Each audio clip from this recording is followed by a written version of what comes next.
You made it, huh? I should have knew you was gonna be first today. You wasn't here last night. Was you here last night? No. Hey John. Hey beautiful magic.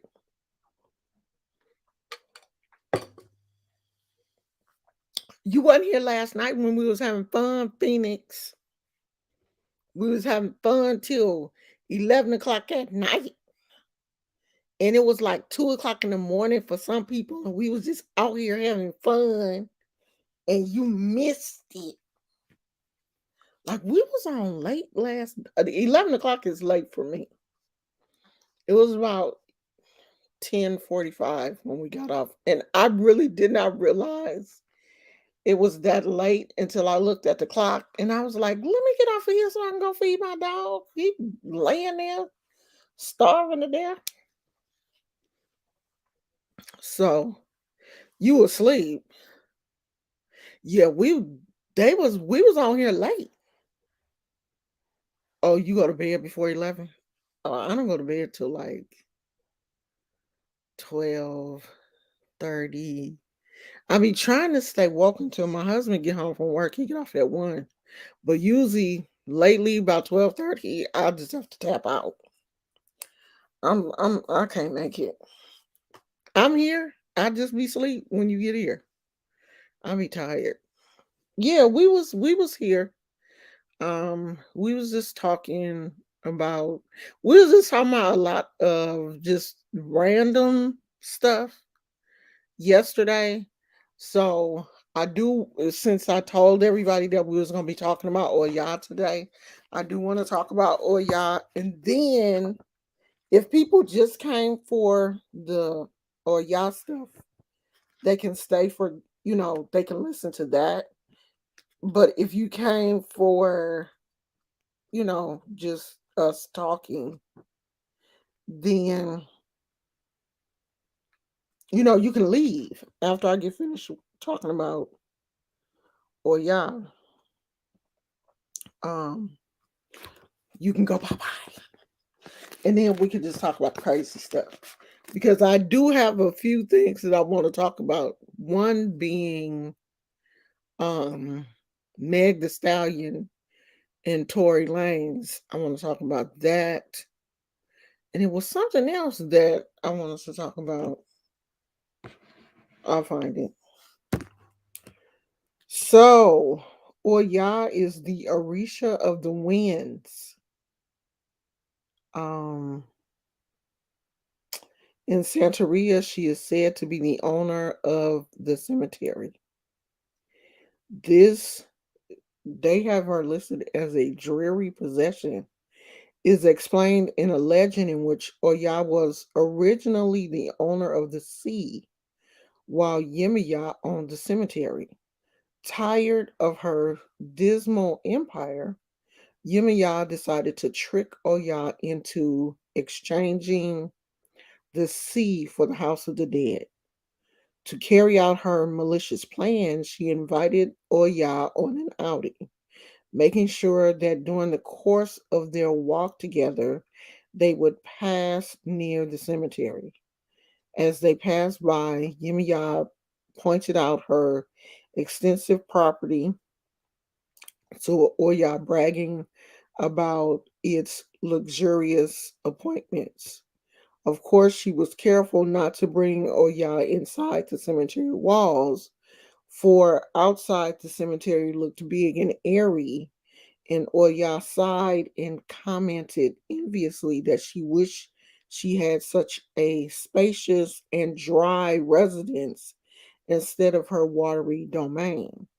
Instantly, Yemaya offered to exchange her house for that of Oya, and the former sea goddess joyfully agreed. Only after the agreement was consummated with Olofi's approval was Oya able to enter the cemetery and realize the extent of Yemaya's treachery. Naturally, she was enraged but found herself unable to change the situation. Her resentment toward Yemaya has never abated, and ever since the two Orishas are bitter enemies.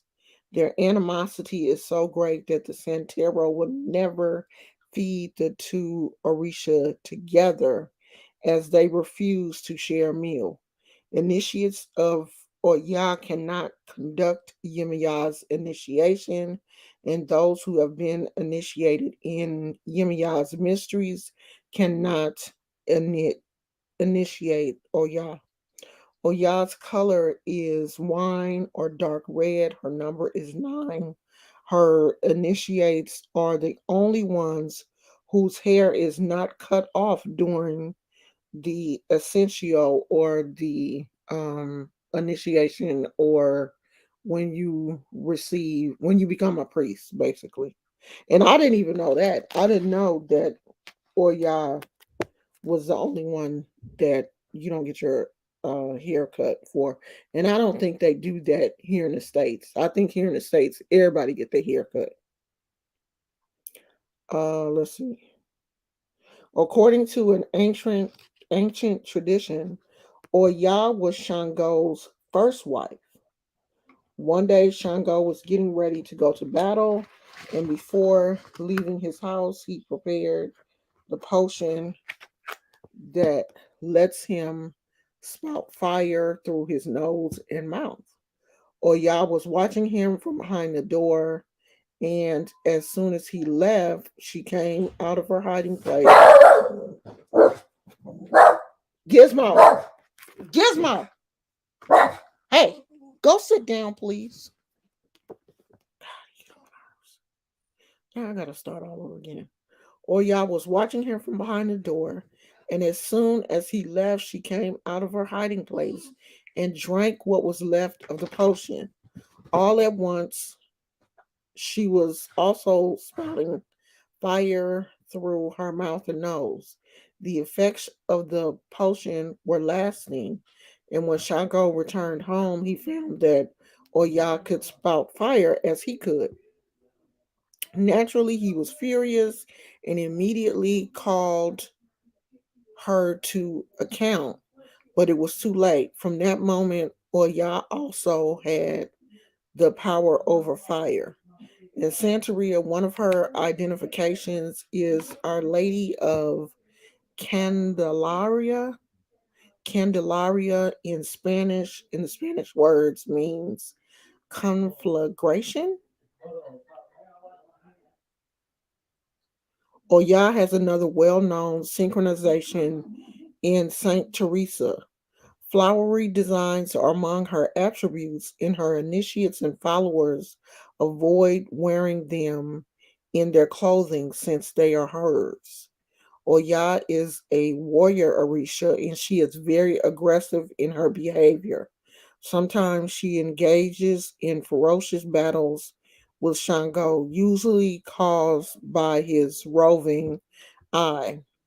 Because they are both equally powerful, these wars usually come to an impasse.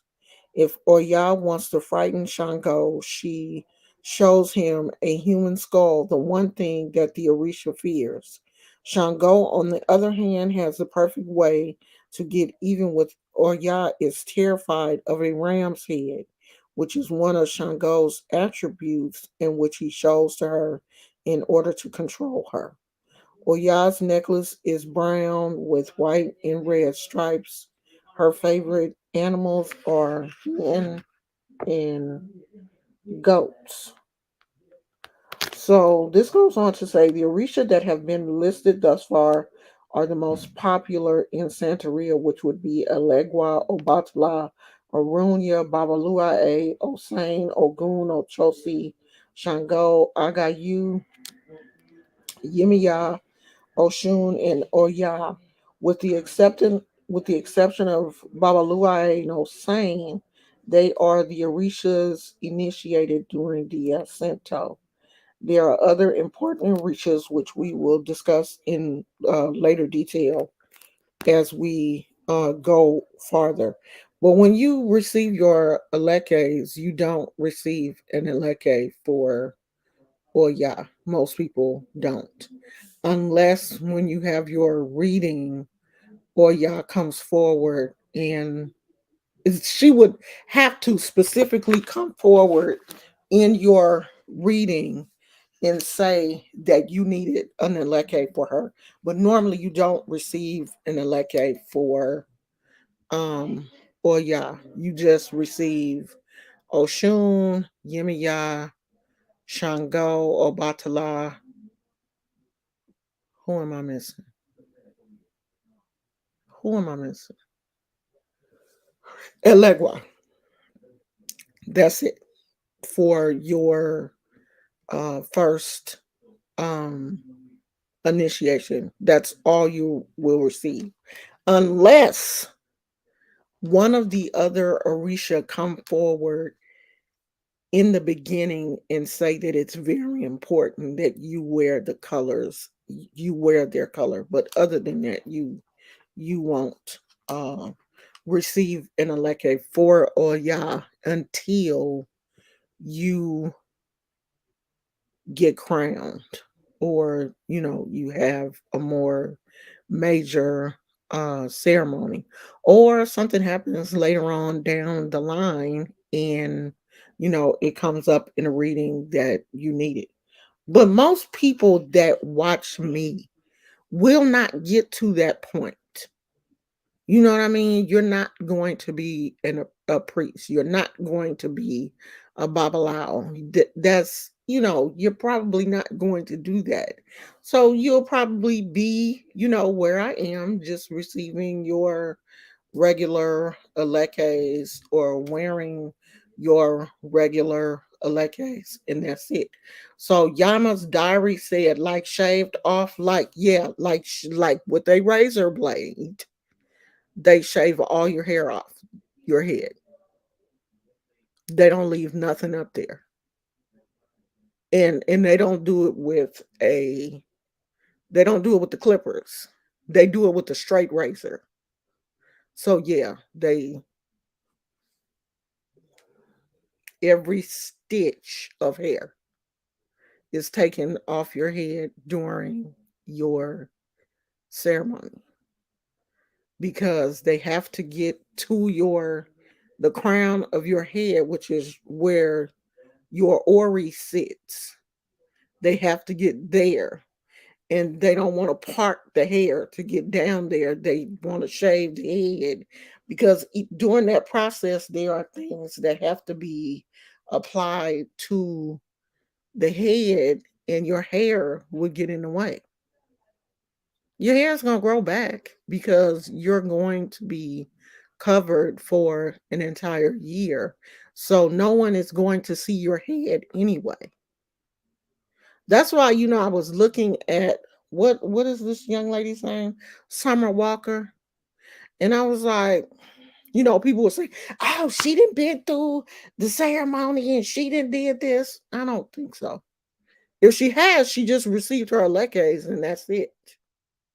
Because someone else that I know had posted a picture of her. I guess there are some other pictures of her floating around on social media with her in all white. Um, but even in those pictures with her in all white, I'm not seeing any alekes. I'm not seeing anything. And it's very rare to go through a major ceremony and not receive something. Even in Ifa, you're going to receive some kind of beads, a necklace, a bracelet, or something to show that you practice, that you are part of the family. So you're going to have bracelet, you're going to either have a bracelet or you're going to have your alekes. And even if you don't show them out out on top of your clothes, normally, because you get five, you could see something normally sticking out of a collar, especially if you have on, maybe a V-neck or something like that. They were saying she may have been initiated into voodoo. Even if she's initiated into voodoo, she has to have something. that is an identifier.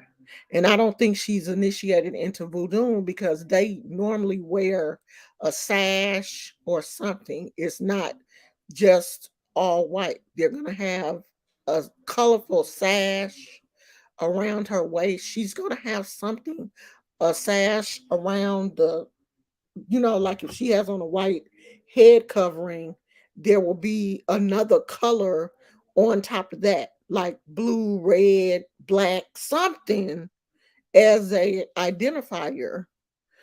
So you don't have to tell people who you are. People can just look at you and see. They can look at your bracelet and know who you are because of the colors.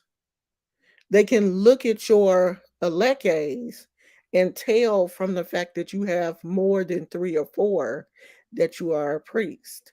But most priests have a little red feather, um, this little small red feather that they wear in their hair. Who was telling me about uh uh the lady, her name has something to do with Aset in it here on YouTube.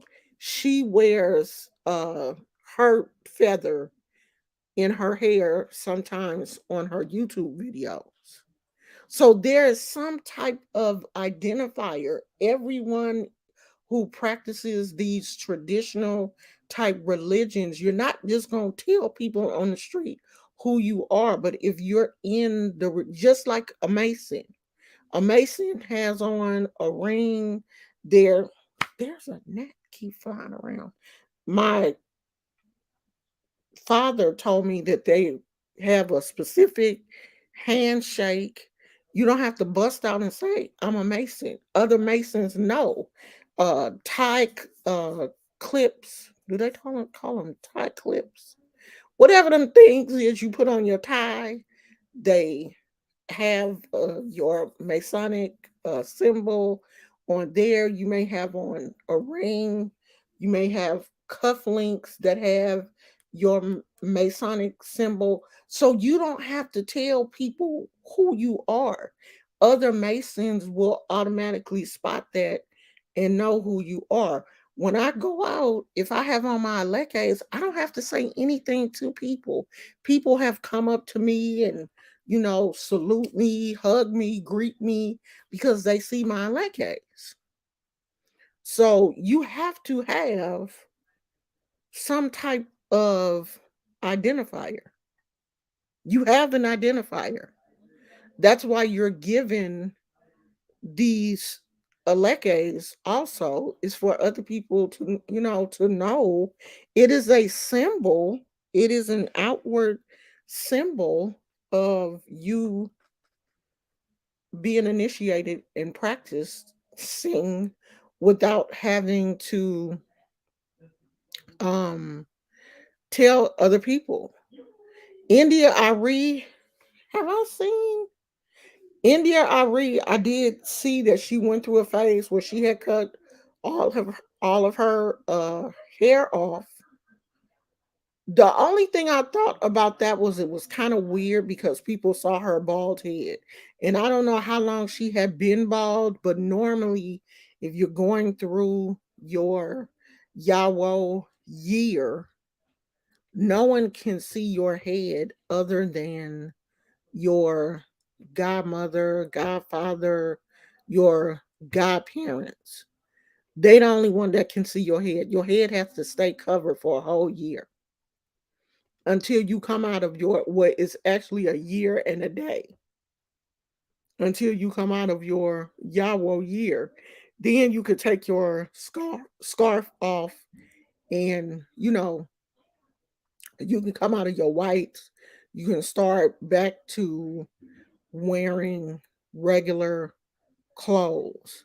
But during that Yawo year, you are in all white from head to toe for a whole year. And when I say all white, I mean everything from head to toe: underwear, bra, shoes, socks, purse, skirt, the little pants that they wear under their skirt, top, dress, towels that you use, they have to be all white.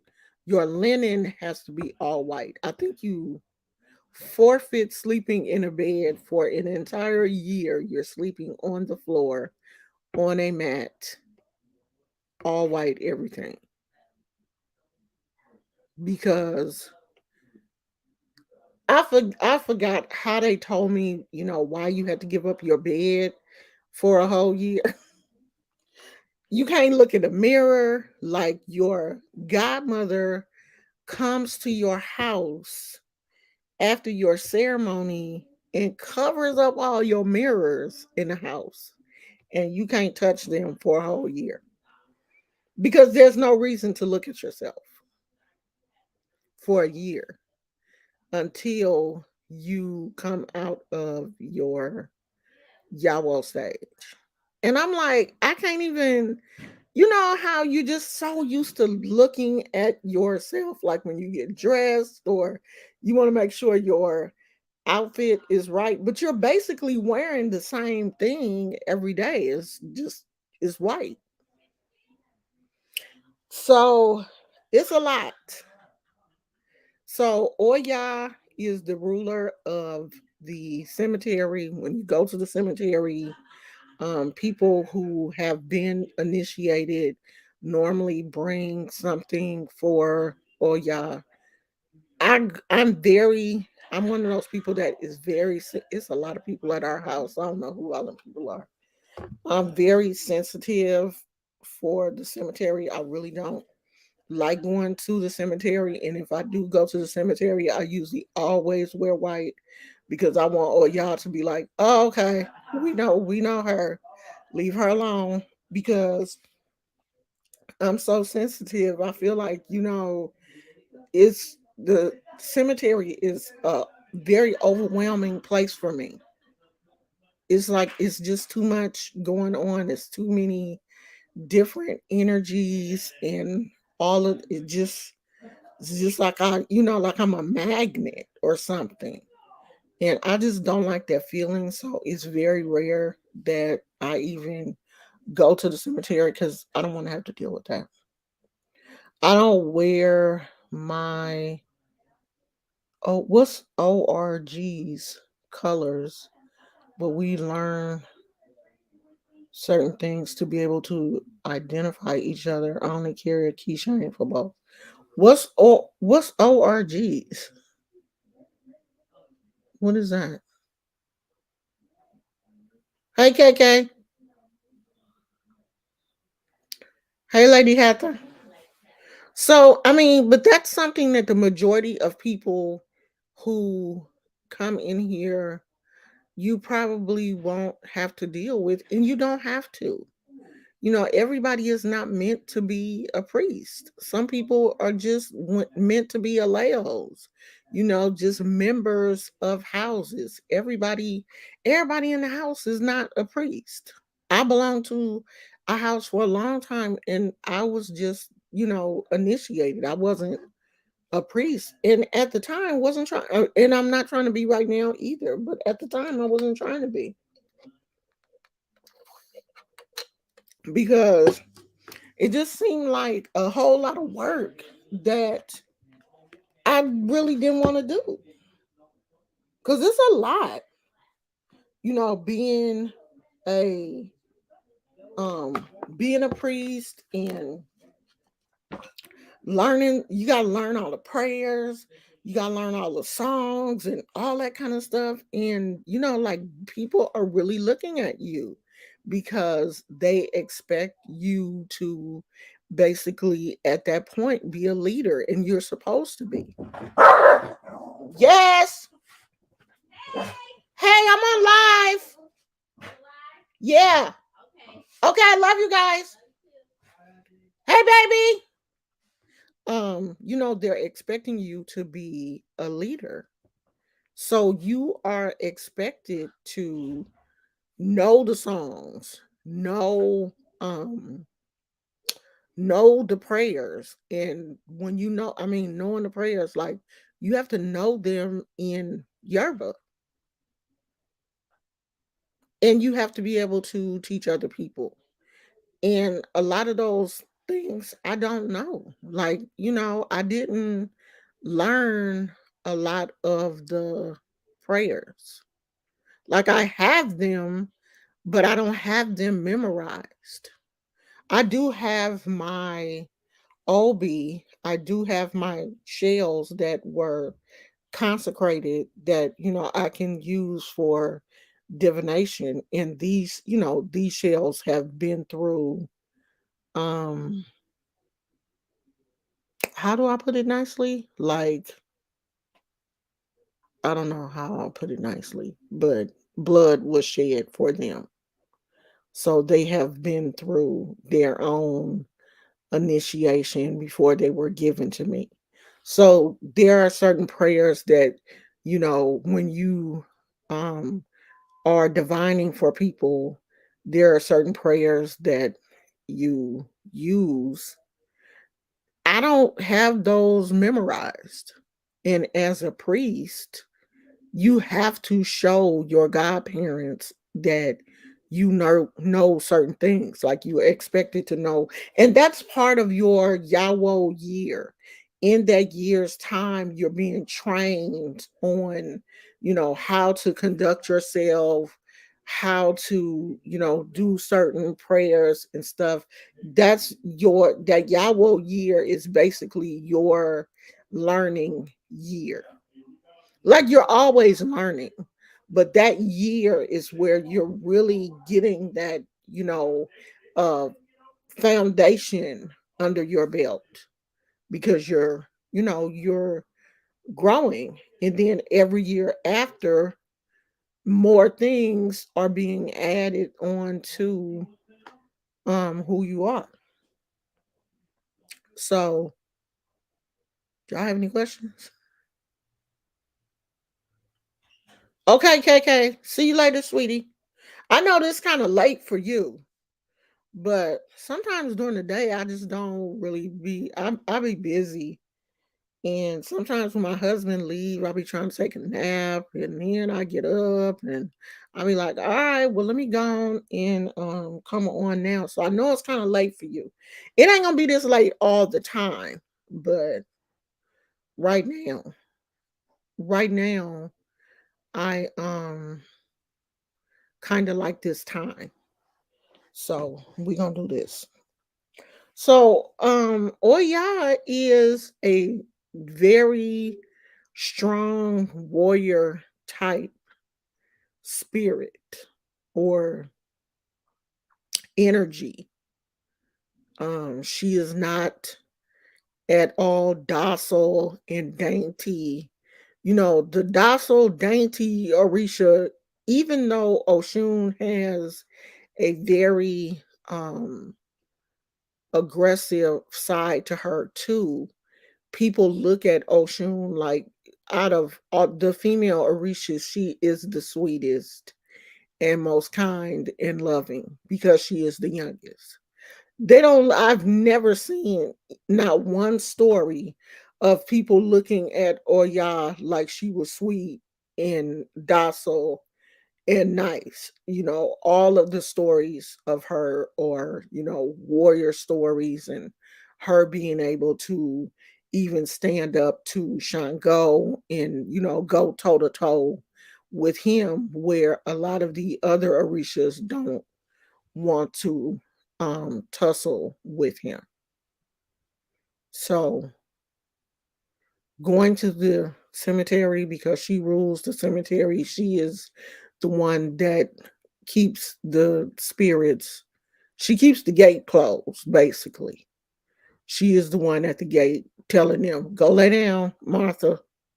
No, no one called you. Go on back, Junior. Go on back home. She is the one that keeps everybody, makes them stay. Because if she didn't, then that gate open and everybody get to roaming around, we all gonna have a problem. So, I don't know. I've never, because I'm a child of Oshun, of course, I favor Oshun.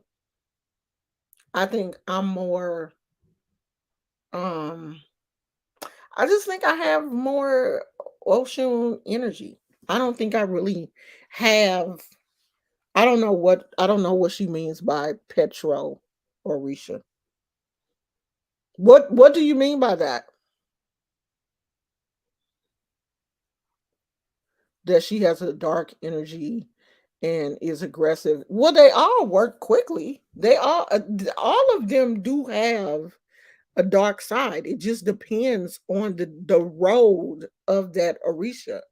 Oshun has a side of her that is extremely dark. They say the majority of people who are children of Oshun have issues with depression and anger. Oshun has a very dark side to her. So it just depends on which road that Orisha is. But yeah, Oya is she's a fighter naturally.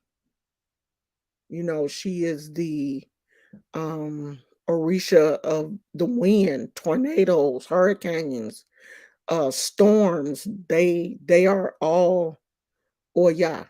That is her. She will come through and, tear up a city. Sometimes, it's said in a couple of stories, sometimes she will tear things down to rebuild them better. Times when the weather gets really bad, when storms are coming, people will give offerings to Oya to, you know, try to calm down that really violent type energy. Well, people petition a lot of the Orishas for dark magic. People petition Oshun for dark magic. People who do love spells, and it's not just, bring him, it's not always bring him to me, I love him. Sometimes it's forget that other woman, knock her upside her head and bring him to me. So people petition all of the Orisha sometimes for, dark magic. All of them are petitioned, not just Oya, because the Orisha, they're the Loa and all of them are all kind of synchronized together. So let me see if this book says who anything about Oya.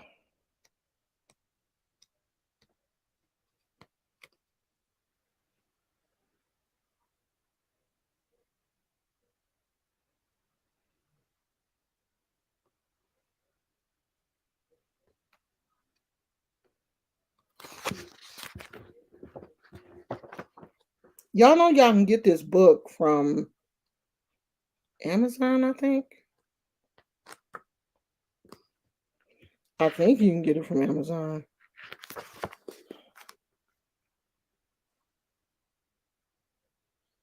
I think so.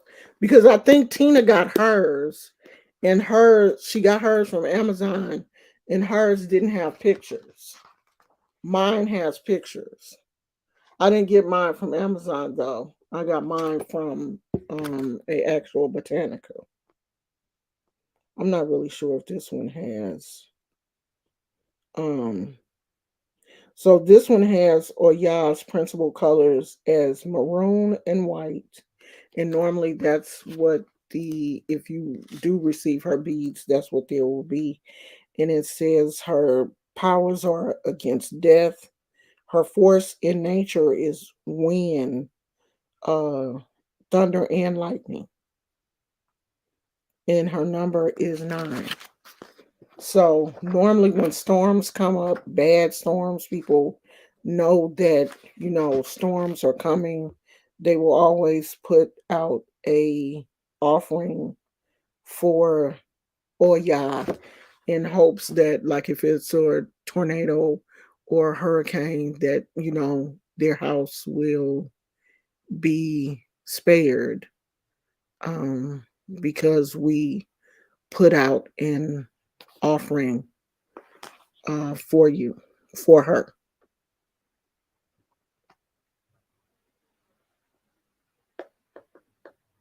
Well, I think there is there is no light without darkness. So I can't just say that only one Orisha is used for dark magic because they all are. You know, there's no reason for you not to be able to use any Orisha for dark magic. People basically they do. So do you do a daily practice? No, I don't. I do not. Where I am now, I don't even have my altar set up. So no, I don't do a daily practice. And I'm not a priest. I wouldn't have to do a daily practice. You don't have to do a daily practice. Now, me not doing a daily practice for Ifa or Santeria does not mean that I don't pray daily. Now that's different.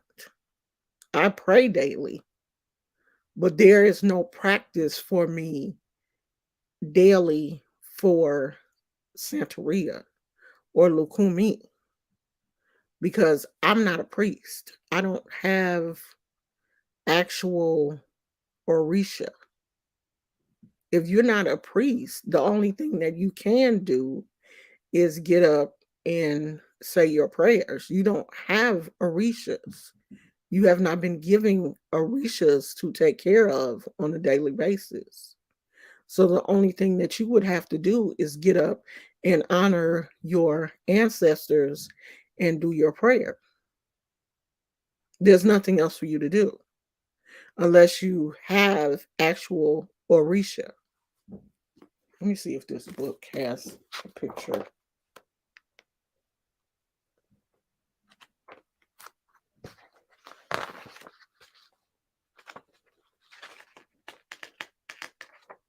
Okay, that is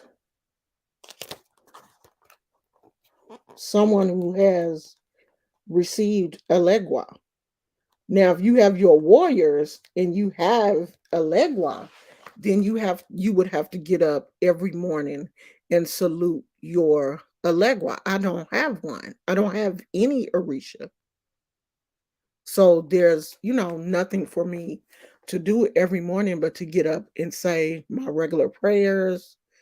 When I had my altar set up, of course, I would get up every morning and speak to my ancestors, make them coffee, sometimes feed them, depending on what type of mood I was on, what type of mood I was in. Because I ain't gonna lie, I didn't feed them every day. I spoke to them every day, but I wasn't feeding them actually every day.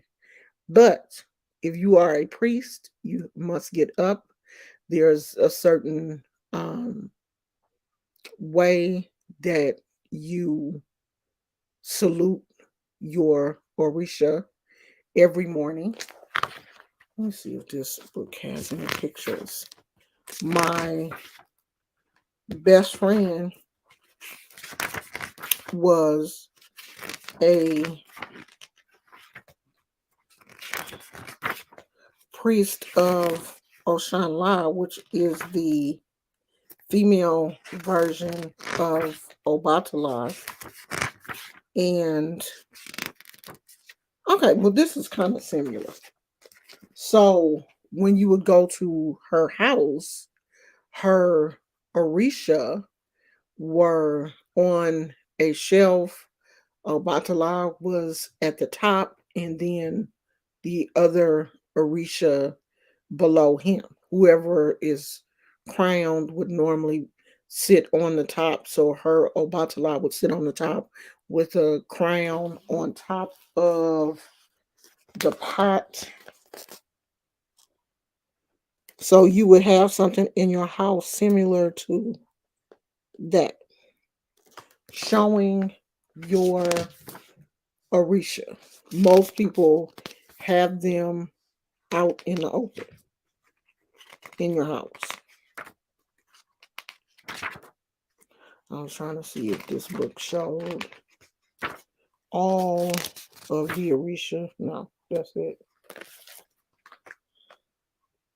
So when I would, go to her house as a person who was initiated, whenever I would come to her house as a sign of respect, I would have to go in and salute her Orisha.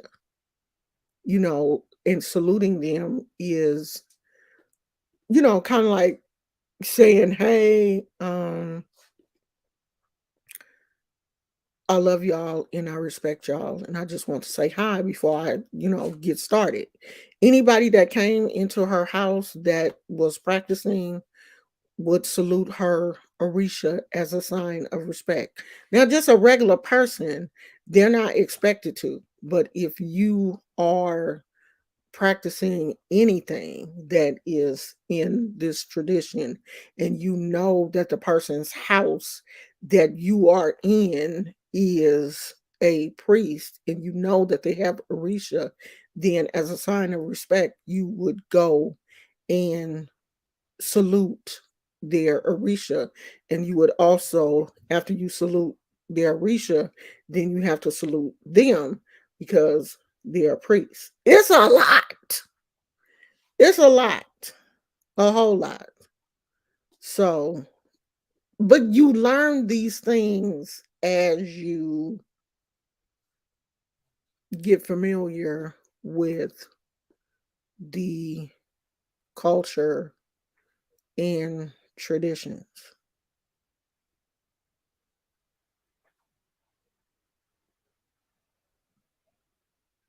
Tina said, I did order the one with pictures on Amazon. Oh, so you did get the other one? Okay. I had a narration book of the Orishas I ordered from Amazon and it walked away. I can't find it. So they do have both um books. But the one with the pictures, well, it does describe, it does have a description of like what's going on. But some of these things you probably won't see. I do want one of these dolls.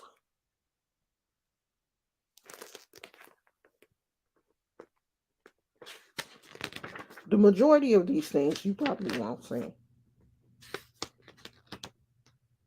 It just kind of depends on whose house you're in and what you're practicing. Because the way things are done in Ifa is a little different from the way things are done in Santeria and a little different from the way things are done in Lukumi. And then the way things are done in the States may be different from the way things are done in Cuba, which may be a little different from, well, a whole lot different from the way things are done in Nigeria or Miami or, Haiti or wherever, whoever your lineage is, you're going to do the things the way that they do them. Just like I was watching Paula Pattinson or Patterson, and she said that her mama taught her how to cook chicken, fried chicken. And she lightly rinsed the chicken off with water and dried the chicken, put it in some flour, and put it in the grease. Now, she ain't seasoned the chicken at all. She seasoned the chicken after she put it in the grease. So she put it in the grease and then was putting salt and pepper and something else, she said, on the chicken in the grease. And she said her mother taught her how to do that. So that is kind of how this is. Whoever your godparents are going to teach you the way that things are done in their house. Her mama taught her how to fry chicken the way things were done in her house. Of course, her mom is Caucasian. Because when she just pulled out some salt and pepper, she seasoned the chicken with salt, pepper, and paprika. And she didn't season the chicken, she seasoned the grease. So, you know, we get taught to do things the way that our godparents do them. And they may be different from the way things are done. Because I was talking to a guy in he lived here in the States, but he was from Nigeria. And me and him was talking like right after I had first received my Alekes, and he had saw them. I was at the flea market, and he just like struck up a conversation with me and started talking. And he was just like, "Yeah, y'all, they just be making up stuff out here in the US." And I was like, "What do you mean?"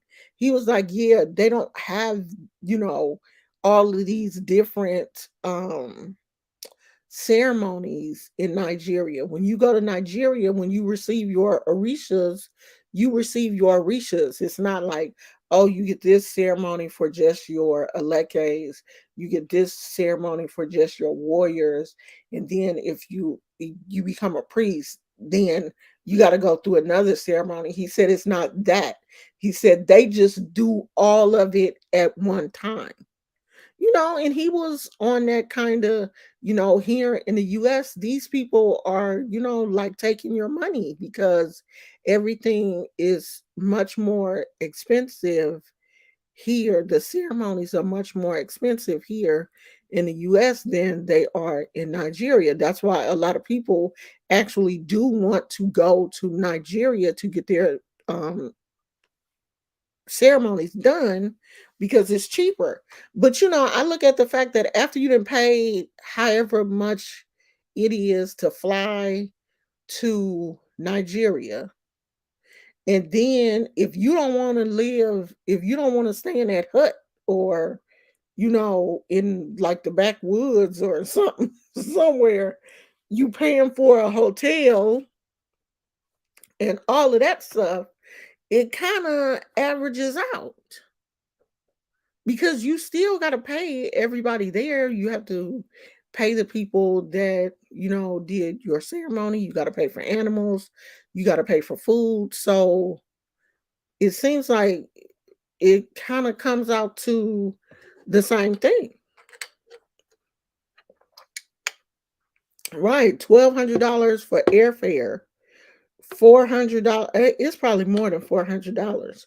And one person said that they had to spend money. They was buying water every day because where they were living, they didn't have no water, so they had to buy water. It was, she was saying that it was a lot. It was a lot to go through, but she wanted to do it in Nigeria, and you literally have to stay there at least a week, at least 7 days, I think. I think you have to stay there for 7 days.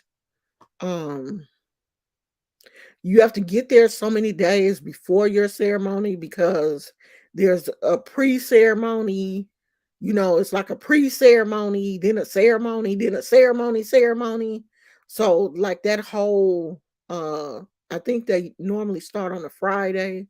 So it's Friday, the first part, and then Saturday, the second part, and then Sunday is the part, the like major part where they, do the whole thing. And then you have to stay there for a week after the major part, which is a week after Sunday. And then I think you're allowed to go home. So it's a lot. It's a lot. That's why bottled water, food, transportation, you're paying for all of that. And I'm not talking about just food for you to eat during the week. I'm talking about food that has to be prepared and cooked for everybody at your party for that night, the big dinner. Because after you have your ceremony, there's like a big, kind of like a coming out, because after everything is done, then you're shown to the whole house as a new person. So, and you got all these outfits, like if you're like a child of Oshun or any of the female Orisha, you got to have a pretty dress for that Sunday. So it's a lot. It's, costume changes. So you got clothes, and then you got to change your outfit again because you got to put on your all white. It's just a lot. So you have to take all of that into consideration. It's not cheap. It's not cheap. So, all of that is but all of that is going to be discussed with you before before you go, because they gonna want to make sure that you have everything. Do they buy their outfits there? No, normally you buy what you're going to need to wear here, because you're not gonna have time to be shopping. You know what I mean? Like you gonna be busy that whole time. You it's not like you on vacation.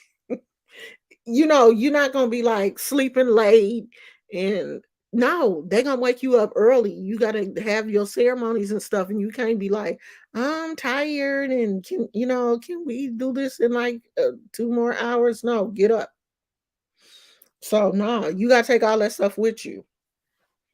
Everything that you're going to need for the ceremony, you have to take with you. But your godmother is going to tell you all of the stuff that you need to take with you. When was you in Nigeria, Phoenix?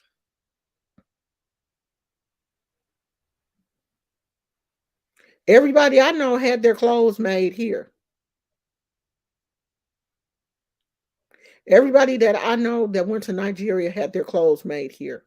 You don't have time to have clothes made while you're there, because you're there, you're on a schedule.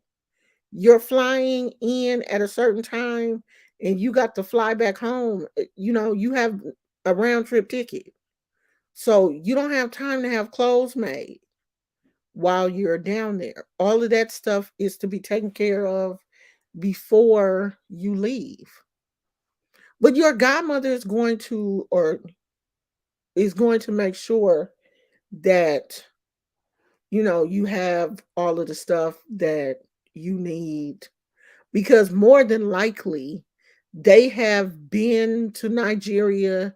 They know the people that are going to do your ceremony. Everybody that you meet shouldn't be a stranger. Somebody should know somebody. Like you should not be flying down there like you done met somebody on Instagram and they say, "Oh yeah, come to Nigeria," because it's a whole bunch of scamming people on. Because I be having people in my DMs on Instagram all the time. I have blocked so many people because it is people who will tell you, "No, come to Nigeria. We'll do this. We can do that." Like if you don't know them people, don't be trusting them people to fly all the way to Nigeria with some people that you don't even have a clue who they are. These people saying they babalaos and priests and stuff. These people could be anybody scamming you and stuff. What did she ask? Are there ceremonial dishes? Um, yeah. Like if you was to do it here, there are you would be eating stuff that we normally eat. Like, when I had my first ceremony, I think it was like chicken, um, rice, beans, greens, like traditional food. I'm trying to think, did they have a goat that day? I can't remember if we had goat or something, but I have been to other ceremonies and there were animals that were for food. So it just depends. I'm pretty sure if you go to Nigeria, there is going to be some traditional food, cooked. I'm pretty sure it will be. But if you're here, yeah, I have worked many ultras. All night, pulled all nighters, plucked chickens, the whole 9 yards. Yes. I've worked the kitchen, I've worked the backyard, I've worked cleanup detail, animal detail, everything. Because when you are an Aleo, you have to do a little bit of everything because that's how you learn. You learn by doing. And I mean, tired. I think working at OCHA is one of the most tiring um things I've done because we have literally pulled all-nighters, getting the decorations together, getting the food together, getting the house together, cleaning up because the animals had to be delivered or picked up at a certain time, riding with them to pick up said animals from San Francisco all the way back to this side of the Bay Area, and I'm sitting in the back seat with like 4 or 5 roosters and chickens in bags. One time this one chicken had I didn't even know chickens pissed. I didn't know that they could pee. So I guess the chicken had got nervous because when you go to pick up these live animals, they put them in like brown paper bags and just staple the bag and have like little breathing holes at the top because you're not supposed to be going that far. So, child, I'm sitting in the back with these chickens and roosters and stuff. And this one chicken, I guess, was scared and was pissing all over the place and had them piss through the bag.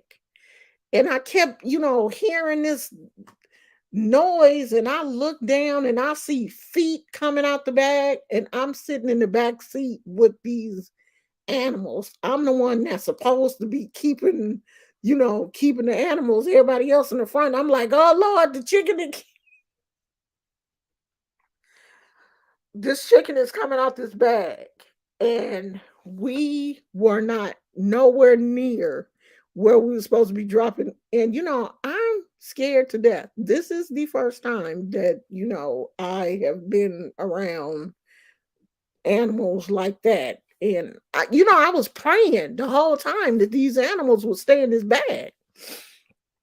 Honey, this one particular chicken had done kicked out the bag. The bag was soaking wet with piss or whatever. And the chicken had done kicked feet coming out the bag and everything.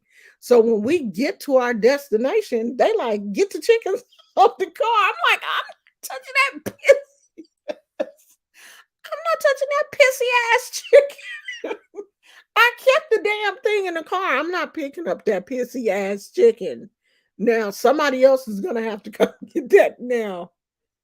That now there's a limit to what I will do in picking up that bag with that pissy ass chicken feet coming all out the bag. And I was scared that if I picked the bag up, I would just pick up the bag and the chicken would just, wah! Hell no. Somebody had to come out. One of my god brothers had to come out and like literally grab the bag because the chicken would have got away. He would have got out because the bag was, toe up at the bottom from all the piss and stuff. I don't know if the chicken was in there throwing up. I don't know what was going on because the bag was soaking. I'm assuming it was piss. The chicken was scared to death and had been pissed from San Francisco to Hayward. So he got the chicken and we put the animals in the back because my godmother had a chicken coop in a place in her backyard where they kept the animals and stuff before the ceremony. But see, I just that was the hardest part for me, was dealing with the animals even after they were deceased, and we had to pluck the feathers. That was even hard for me because they're no longer alive, and you have to treat them with a level of respect because they have given their life for service. So you honor these animals. You're not treating them in a disrespectful manner. You can't be like, "Oh, this is gross. This so damn nasty." You can't do that. You can't do that. Like, you're not even supposed to be thinking that. And they would teach us these songs to sing if we were having a hard time, dealing with plucking. You could, sing. Someone would start singing, and you would sing. But it was hard. I ain't gonna lie. That ain't for the faint. It is not for the faint at heart. And if you're a vegan, stay away from this religion because they gonna be out here sacrificing animals. And it was hard for me when I saw like a baby goat and you could hear them crying and then you don't hear nothing and they gone. Because one time I had came to a ceremony and it was like a baby goat in the animal pen. And I was like, oh, she didn't got a goat. And my god sister was like, don't go over there petting that goat. And I was like, why? This was when I was new. I was like, why? It's so cute. It's a little goat. She was like, let's go. Because in about an hour, that goat ain't going to be here. And that hit me like, it's not. And she was like, no, sweetheart, that goat's going to be on our plates in probably about 2 hours. So let's go. Don't go over there being friends with the goat because the goat ain't going to be here for long. And she wasn't. So if that kind of stuff bothers you, then don't mess with this because all of that is part of it. Now, you don't see that like as a new person. You're not going to see what happened to the goat. But when they give you a plate and it's got curry goat on it, I love animals. I do. I love them. And that part was kind of hard for me to deal with and to see. It is a practice to eat some of the sacrificed meat, not all of it. Some of it is not eaten. So every chicken or rooster or dove that is sacrificed may not go in your belly. It some other things may happen. And you have to deal with that also. Some things may not make it to the plate. They are sacrificed for other reasons. And that's something that, you have to understand, and you have to get a good understanding of, and be willing to be okay with it, because it's going to happen whether you like it or not, because it may not be for you, it may be for someone else. And the first time that a chicken alive was like, passed over me to cleanse me, like, the person that was doing the cleansing, I don't even have, like, okay, let me use this. The person that was doing, so pretend like this a chicken. So the person that was doing the cleansing, the chicken is alive for the moment. He is holding the wings on both sides, so the chicken can't flap around, and then he is passing it over like your entire body to cleanse you off, and then after that cleansing, off with his head. So you got to get your mind right. This is not for crybabies, because when you see that, if you're shocked, it may jar you, but you know that it's being done for a reason, and you just got to go with it. Yeah, I mean, um sacrifices of animals have been done all through the Bible. The only time they were supposed to stop sacrificing animals was when Christ went to the cross. He was supposed to be the ultimate sacrifice. And so after his death and bloodshed, then there was supposed to be no more um, need for sacrifice. But in Ifa and Lukumi and those traditions, Christ um, blood sacrifice is different. You understand what I'm saying? Because in those traditions, there is no white Jesus. Not in the Godhead. Jesus doesn't fall in there, because these religions date back farther than Christianity. So there's no Jesus, if that makes sense.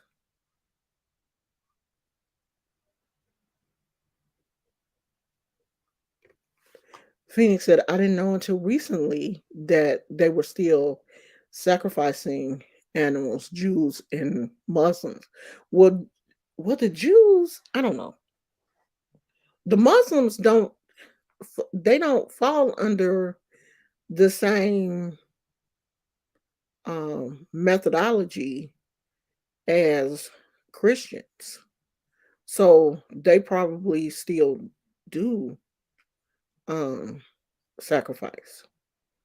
I think Christians are the only ones that believe that, because Jesus was um, the lamb. So what other religions do is, of course, different from Christianity.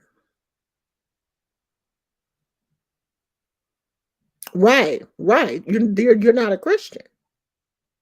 If you're not a Christian, then you don't have the same theology and methodologies as Christianity. Yeah, yeah, we agree on that. I'm not really sure about. I'm not sure about Muslims, but I don't see why they wouldn't, because they don't have the same tradition as Christianity. So these traditions date back farther than Christianity, much farther. Yeah, that's why they have their own butchers, and their meat is treated differently than, say, going to a Safeway or Lucky's or whatever. Muslims get their meat from like halal um, stores and butchers and that type of stuff. They don't just buy regular packaged meat from regular grocery stores.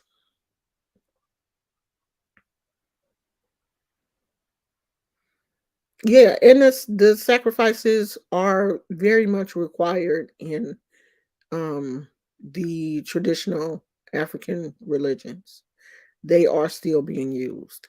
Now there I heard that there are some houses here in the Bay Area that are vegan, and you know who it is that are doing that.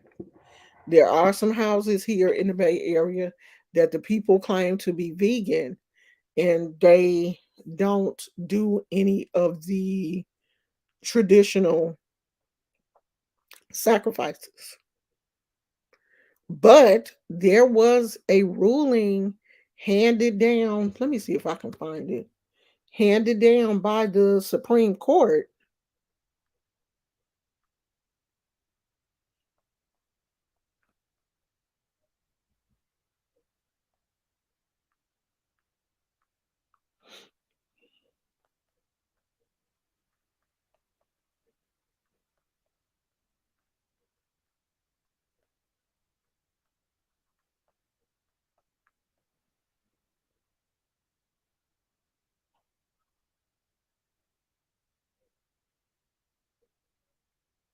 Okay.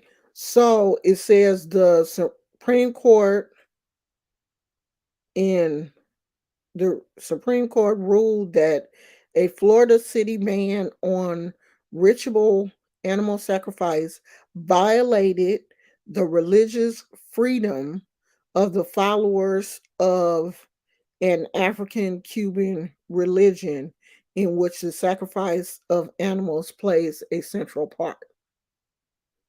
So people had to fight to be able to um, have their animal sacrifice. And if I'm not mistaken, you have to have some type of a certificate or something to be able to keep the animals on your property for the sacrificial purposes. So, there still is a legal part to that, where you have to treat the animals humanely until the ceremony is done. And then, of course, they are, even in their death, treated with a high level of respect. Well, that's part of who they are. That's part of who they are. I don't even and I'm sorry. I'm never going to understand why they do that. And I always get in trouble when we have this conversation. I hate to have this conversation because y'all know I hate when people, listen to me talk and then won't say nothing in the chat, but then want to slide in my DMs and be like, "You hate white people." That shit irks me. So I just don't even, like I don't even like to get on that part of the conversation because that makes me so mad. I was talking to, girl, they be emailing me. I was talking to this woman today, right, on Facebook about that situation with the young man that was deceased and they had him propped up at his ceremony. So me and this lady talking back and forth on Facebook. And I'm saying, like, I don't see anything wrong with it. And then she said, yeah, it is something wrong with it. It's ghetto. So I was like, well, how is it ghetto if this is what the young man asked for, and his family is okay with it? How is it ghetto? And she bust out and said, oh, well, you must be one of them thugs also.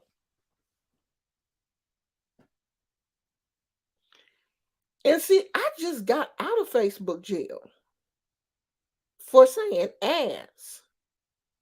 And she almost made me say bitch. But I was like, you know what? I'm trying to keep my account from being restricted. I said, let me block her. Because when a white person says that you're a thug, like I'm a thug because my opinion is different from yours. I'm a thug. I'm a 57-year-old thug. But that's how they see us. A lot of them, that's how they see us. All they see when they see black people is ghetto thugs. Just because my opinion was different than hers, I was a thug because I didn't see anything wrong with this young man having his funeral however his family chose to have it. If they chose to stand him up at the club because he wanted people to be happy and didn't want people to be mourning him, the family wanted it to be a celebration. I don't see a problem with it. And people were saying some of the most ignorant stuff I have ever seen in my life. Like people were saying stuff like, "Well, ain't he gonna melt? He's standing up. Like, is he wax? Why would he melt? I ain't never seen a dead body melt." I mean, just saying stupid stuff like, "Oh, that's a biohazard. So how they gonna clean the club after they?" Like, oh my god, he doesn't have Ebola. He's deceased.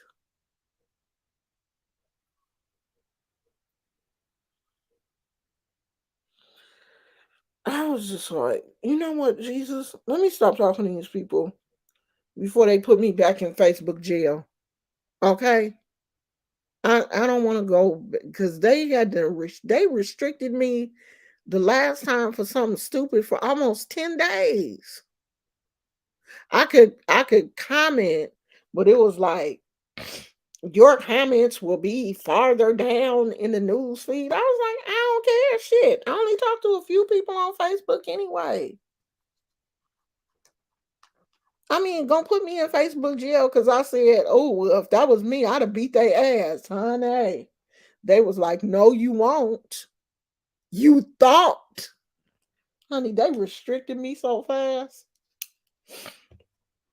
And I wasn't even, I was making a comment. I wasn't just busting out saying, I'm going to beat the person's ass that I was talking to.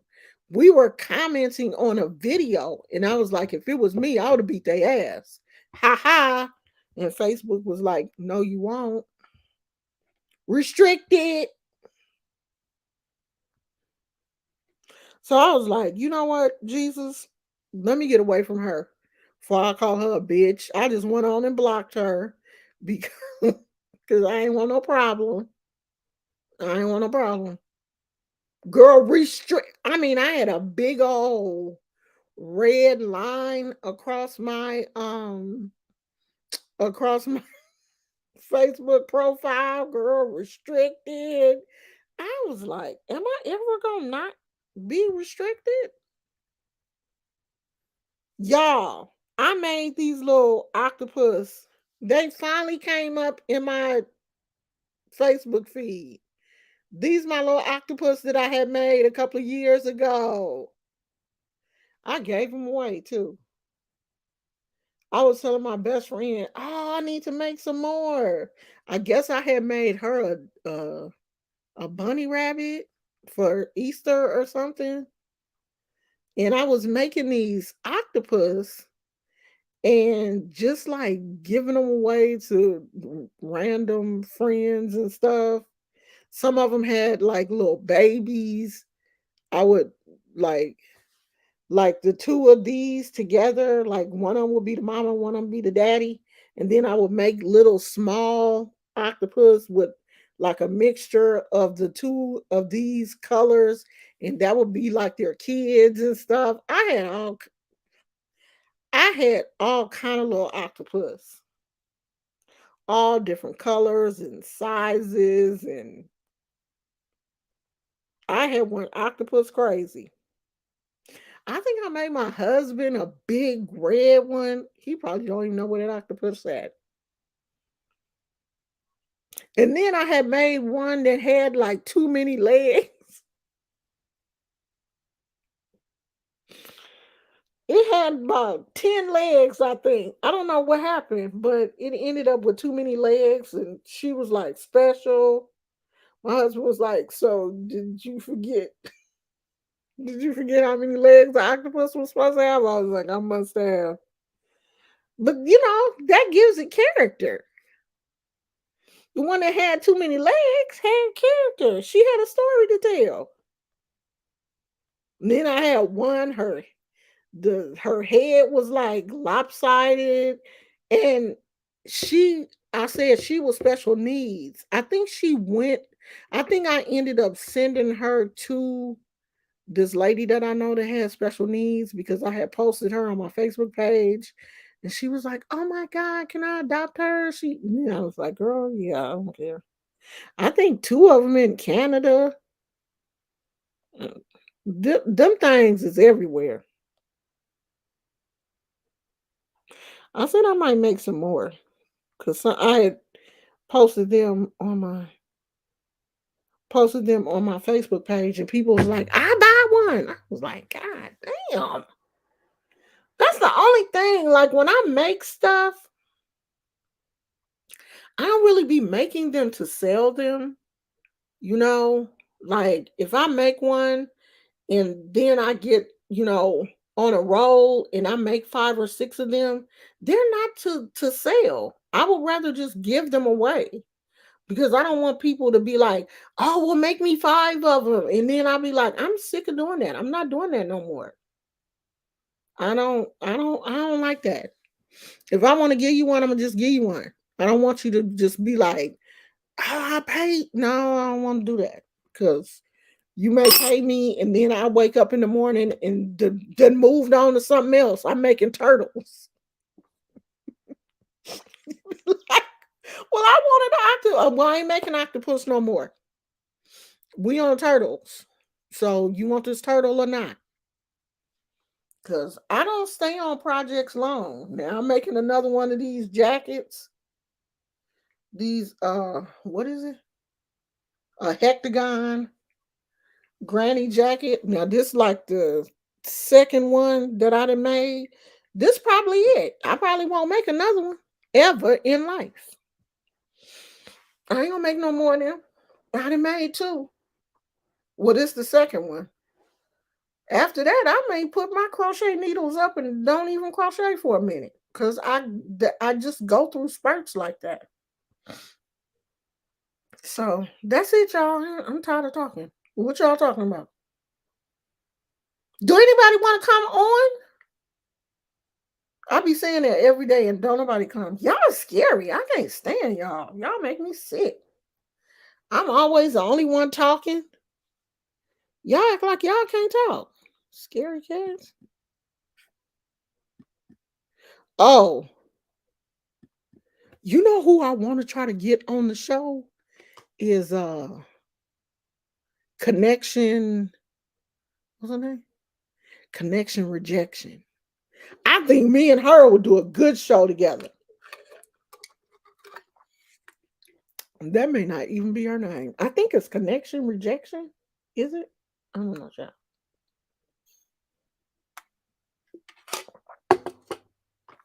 Let me see. Is Arumala in here? If it is, we'll do Arumala tomorrow.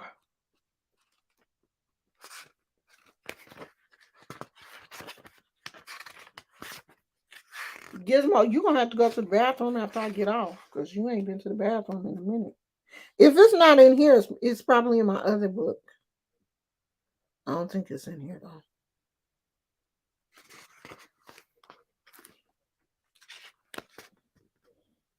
No. Oh, this book talks about Paulo. Maybe we'll talk about Paulo tomorrow. Let me see how much information do they put in here about Paulo before I say that, though.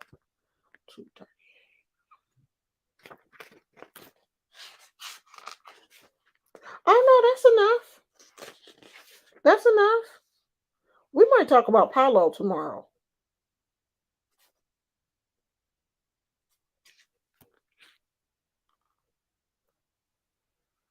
Maybe we'll talk about that.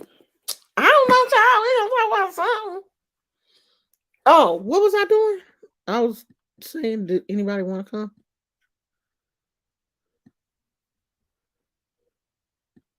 So y'all, I guess I'm finally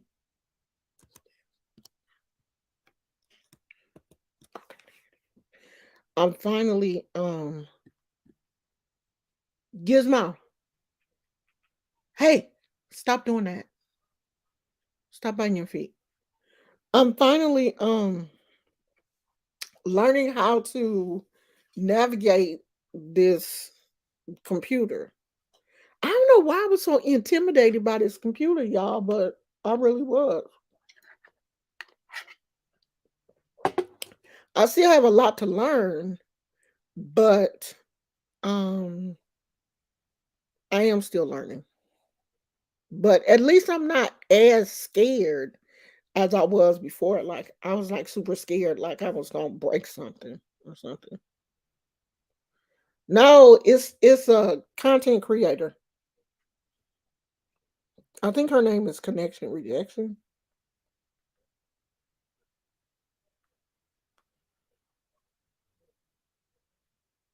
Yeah, that's her name. The Connection Rejection. I want to see if she'll come on the show and talk with me. Did you see what I put in the chat earlier? No. No, I can't see it on here unless I look on my phone. Hold on, I'll go back and look. No, I can't see it. Let me see. Was it a question?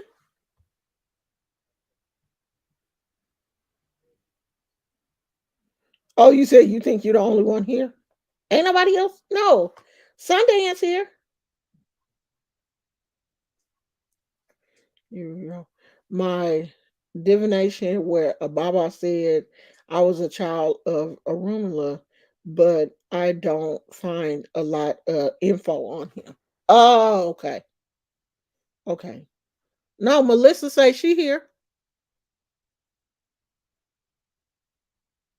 It's people here. They just not saying nothing because my thing says it's 11 people here.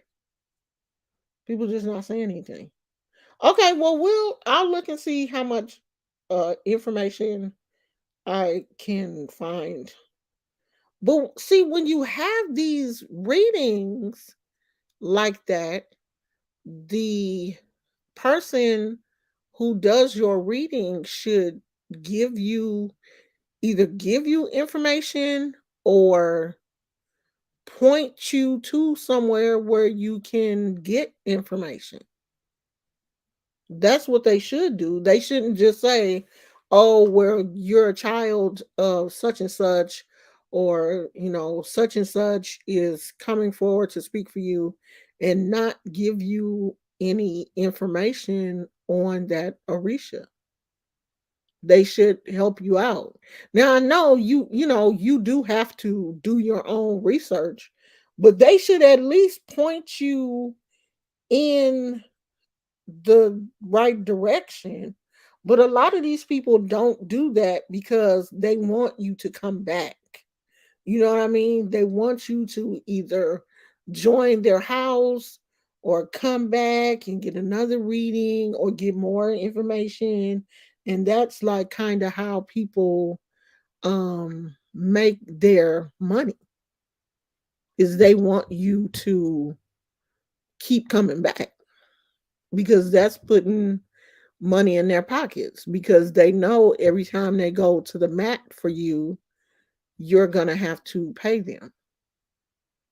But they still should be giving you um they still should be giving you some information. They still should be helping you out.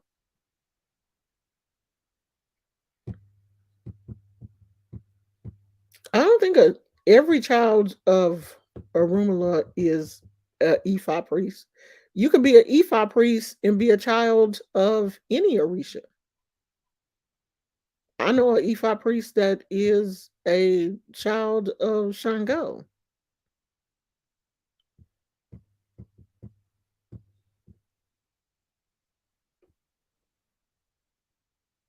Yeah, just, and I think a lot of people, they assume that when they give you that information, you're going to go out and do research on your own. But a lot of people, when they get that information, they don't know where to start researching. They don't know what to look for. And those are questions that you should bring up when you have your reading. Whoever is, giving you that reading, you should ask them then, like, where should I be looking for information? Or, do you do classes outside of readings to help me more understand the Orisha? Because the good thing about me is, like, my best friend at the time was a priest. Well, she's still my best friend. And she's still a priest. Um, she's a priestess, and the Botanica, she used to work at the Botanica also. The Botanica was owned by my godmother, and she had a very extensive library, not only at the Botanica, but she had a very extensive library at her house. So there was just, a lot of um, material. And back then, I used to do a lot of reading. I used to love to read back then. Like, I don't read as much now as I used to. So back then, I was doing a lot of research because, all of this was very new to me. I think that's why I have so many books, because I did purchase a lot of books because I wanted to do a lot of research, because everything was so new to me coming from a Christian background.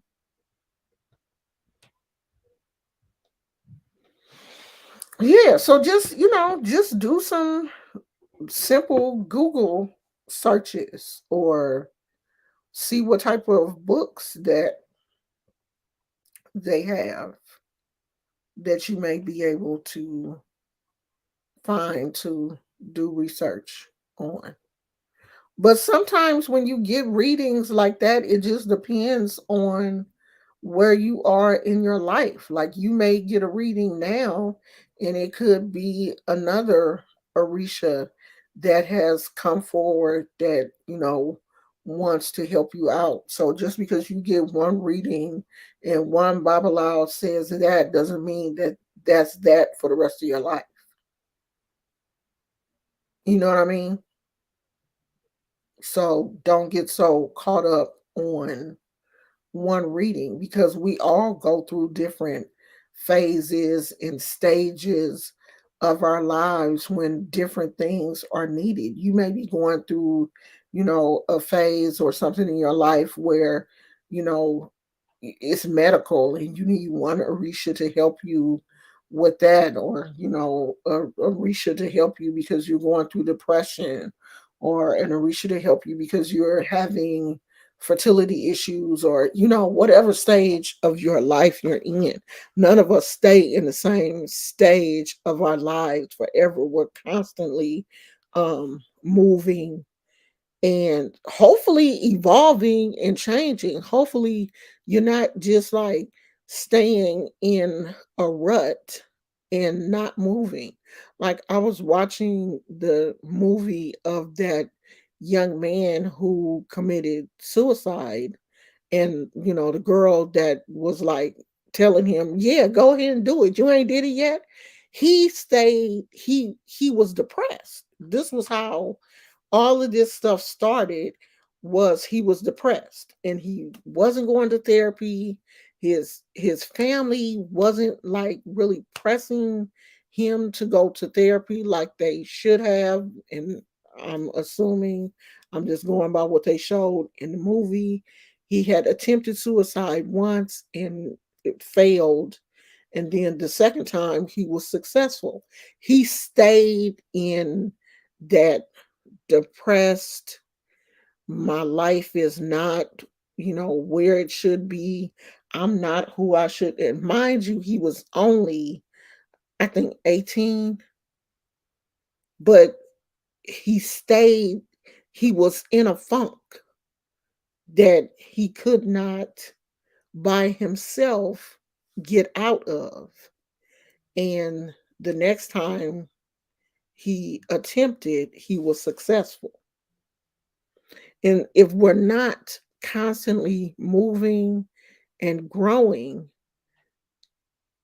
those type of things can happen, especially if you already have, depression, or, these ideations or thoughts or generational curses, or, whatever you want to call them. If you already have those attached to you, and you're not, constantly moving and growing and attempting to, get out the funk. And I'm not saying that, please don't take this the wrong way, because I know when you're depressed, it's hard to get out. Depression is not an easy thing to deal with. It's extremely hard. I've worked with a lot of people who have been depressed. I've had bouts of depression myself, so I know it's difficult. But if you're not trying to get out of it, if you're not, doing something spiritually every day, meditating, taking walks, you know, uh, using your crystals, doing something to help you get out of that. That's why I say, if you're not constantly growing, you're you're gonna stay in a funk. You have to be moving. We are very, we're spiritual people. We have to have some type of connection to spirit, God, whatever you call it, or we will be depressed.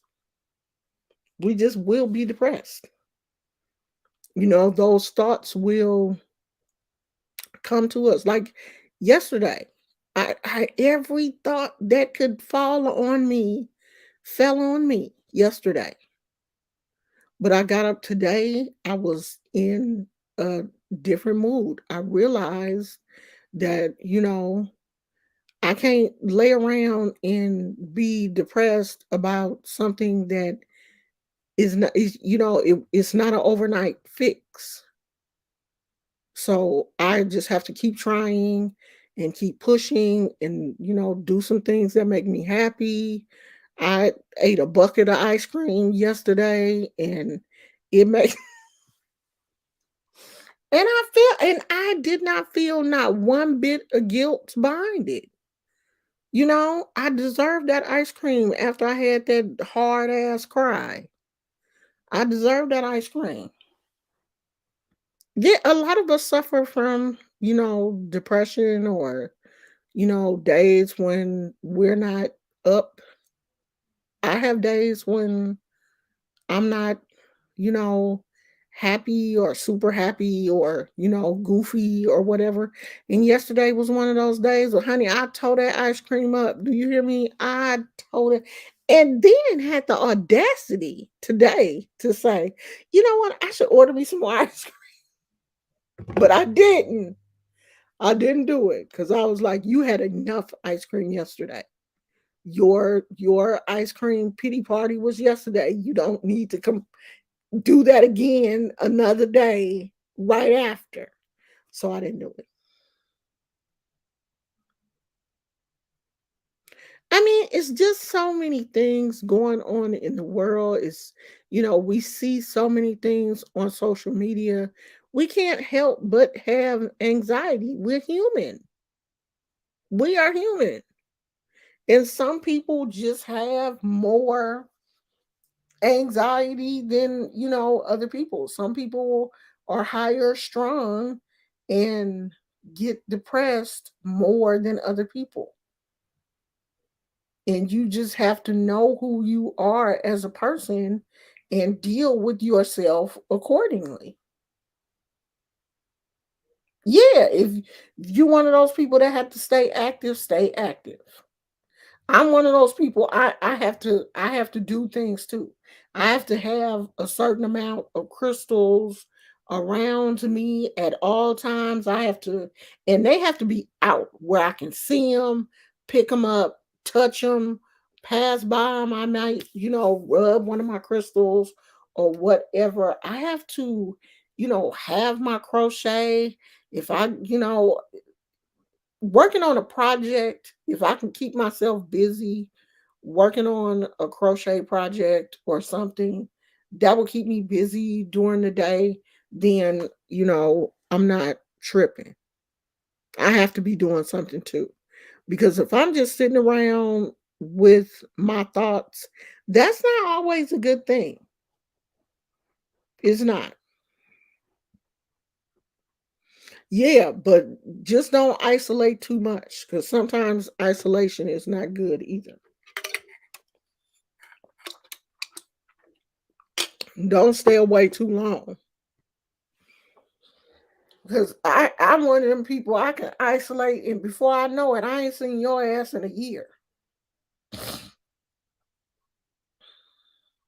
And that's not a good thing, you know, to push people away or hold people away. Because some people really are, really do have your best interest at heart. Like some people really do care about you and they want to make sure that you're okay. Oh, you got a moonstone? Oh, I love moonstone. Mm.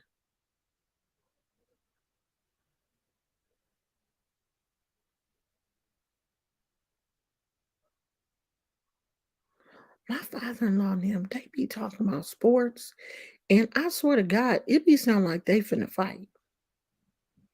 They be like serious. I be like, is they fighting? I know them old people ain't fighting. Where did you go to get some crystals? I had said I was gonna go to the crystal shop this weekend. Child, we ain't went nowhere. Where did we go? We went out to eat. We ain't go no damn crystal shop. We went to eat. Because the one I want to go to is about the crystal shop that I really want to go to is about 45 minutes um away. Oh, you got some rose quartz? Uh I do, but I can't remember the name, but it is the Road of Oshun, the Vulture is that one. I can't remember um but it's the Vulture because I do have some issues with depression, and that was brought up in not my first reading. I think like the second reading, either my second reading or the reading when I received my Alekes. I think because I think that's when the most people were there. I don't know, one of them, but it came up then. That's it. That's it, Arnita.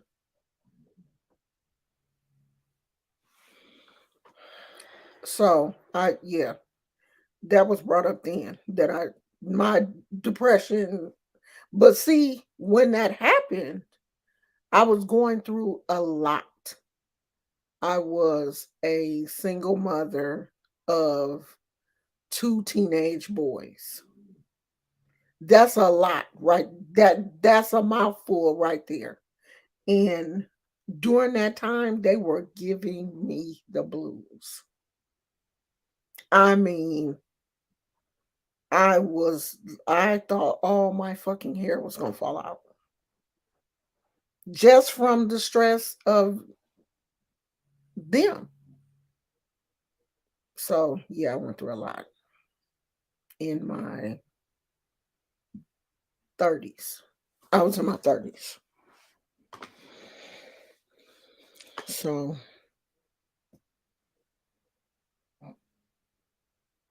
Afro Soca Love. Yeah, it is not healthy to isolate because you can just sink deeper into whatever it is that is going on. Sometimes I will allow myself a day to just rest and, lay down and just kind of be to myself. But that next day, I'm like, okay, you got to get up. You got to get up and you got to move around and you got to, you know, do. I mean, I haven't been to that point in a while where I've just like, wanted to get away from everybody and just pull the covers over my head and just, let the world pass me by. I don't think I've been there since my mother passed in 2011. Now that was a dark time. And I don't think I've been there since then. So, but even after that, after a while, I had to, shake it off and come back to the real world and deal with the fact that she was actually gone and I was still here and I had to keep living because I knew that, that wasn't what she wanted. She didn't want me to fall apart just because she was gone because she had lived her life, you know. So I had to come to grips with that and get myself together. Yeah, I've been there too, Sundance. I mean, I'm pretty sure we all have. I'm pretty sure there is no one who can say that they've never been emotionally drained or, some people don't want to call it depressed, but it's something. There's nobody in the world who is on top every day. And if they are, if that's the person that they're portraying, it's fake because we all have emotions. We all have up days and down days. It's just we're human. None of us are gods. We're human. and we're living a human existence. And we're going to go through all the emotions a human has. We're going to be happy, we're going to be sad, we're going to laugh, we're going to cry. We're going to have all those emotions. Hey, Heather, all of them. So don't let nobody think that they out here happy every day and nothing ever happens to them because they so spiritual, they chakras stay aligned. Everybody's chakras fall out of alignment. Ain't nobody's wheels turning constantly every day. Everybody having problems. Even rich people get depressed. That's why you see so many celebrities and doing drugs and stuff. Even rich people out here going through depression, having therapists and all that kind of stuff. They just got more money to deal with it, better than your average person.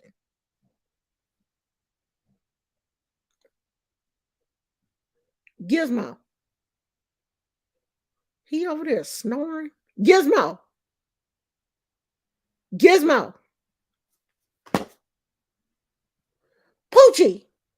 I know you hear me talking to you. You don't hear me talking to you?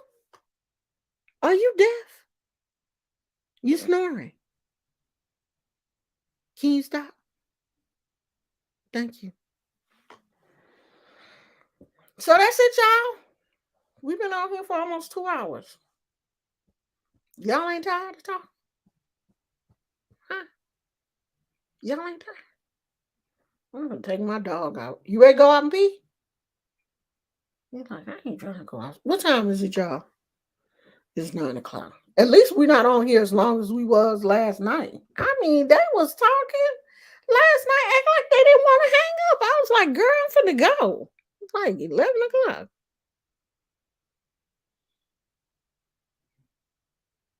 Yeah, a lot of rich people they miserable. They're not living the lives that,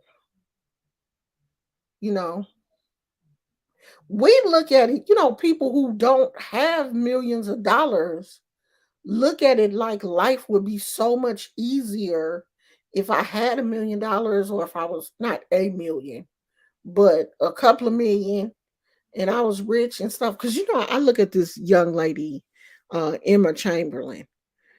She is from the Bay Area, and she got just mega rich from YouTube. Started out on YouTube.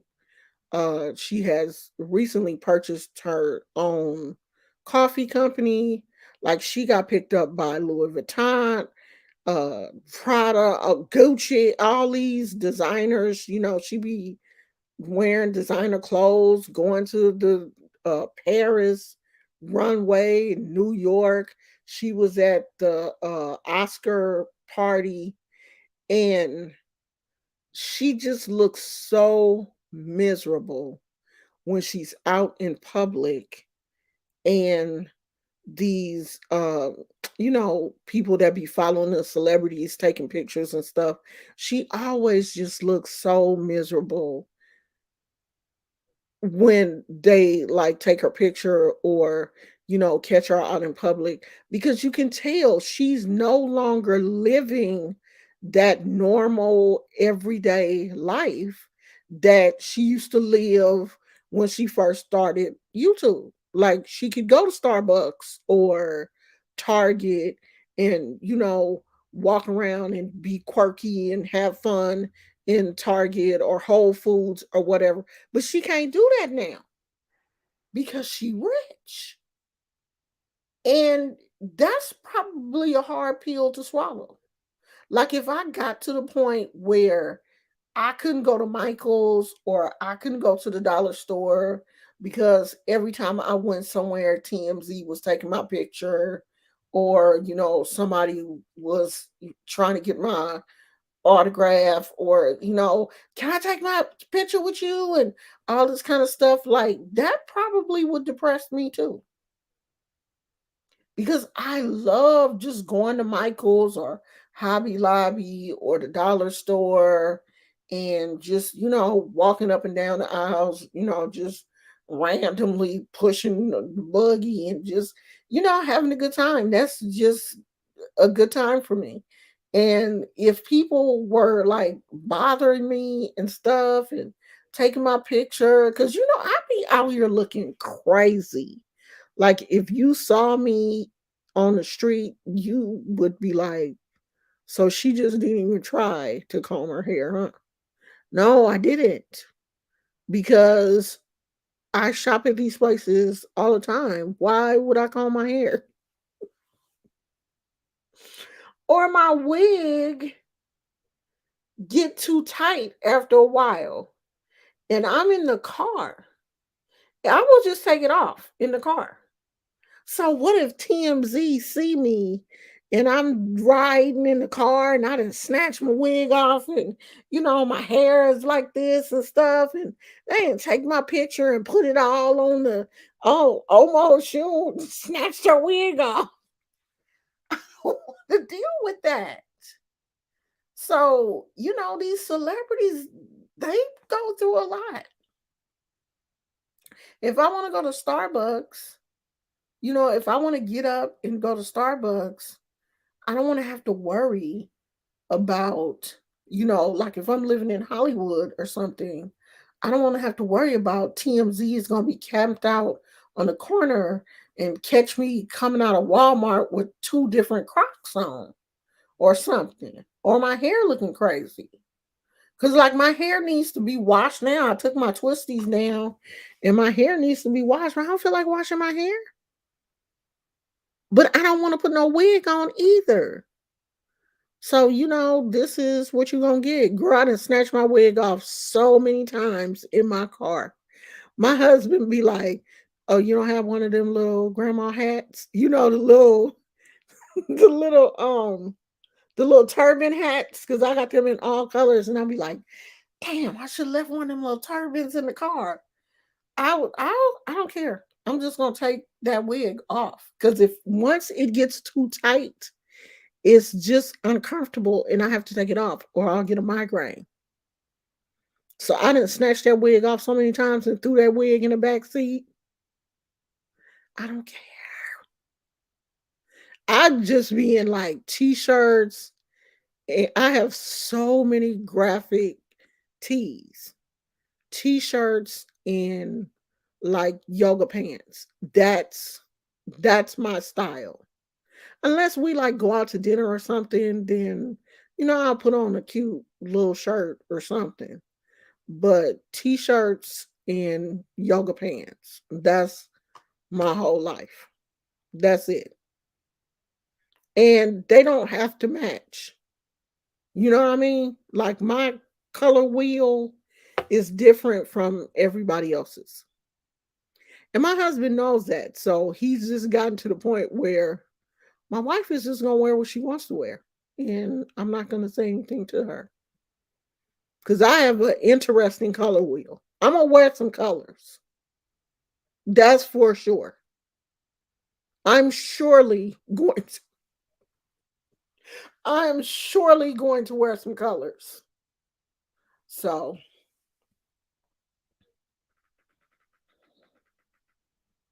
t-shirts, leggings, or skirts to my ankles and head wraps. I went through a whole season of wearing head wraps. I would not leave the house without my head wrapped. But I don't know. I think I just kind of like grew out of it. I think I did it so much that it just was like my hair got red. Yeah, or dresses, skirts. I mean, there are times when I will put on, this one of them little scarf things, just like a piece of just a long, thin piece of stretchy material. That's all this is. I forgot what company this is made by. Why did it just look like my phone blinked? Okay, y'all, I'm gonna go. We ain't doing nothing now, but just chit chatting. So tomorrow, um, it's probably gonna. Oh yeah, yeah, yeah, yeah. It's probably gonna be this time tomorrow too, around 6 or 7. Because I know it's probably not gonna be in the morning. Because I was supposed to get up this morning and go to Kaiser and pick up my medicine, but I didn't. So I'm definitely gonna have to get up in the morning and go get it because I don't want to run out of my blood pressure medicine. That's not good. So I'm gonna probably be busy in the morning. So I see y'all about 6 or 7 o'clock, like I did today. Okay. I love you guys. Thanks for showing up. And I will see you guys tomorrow. Bye.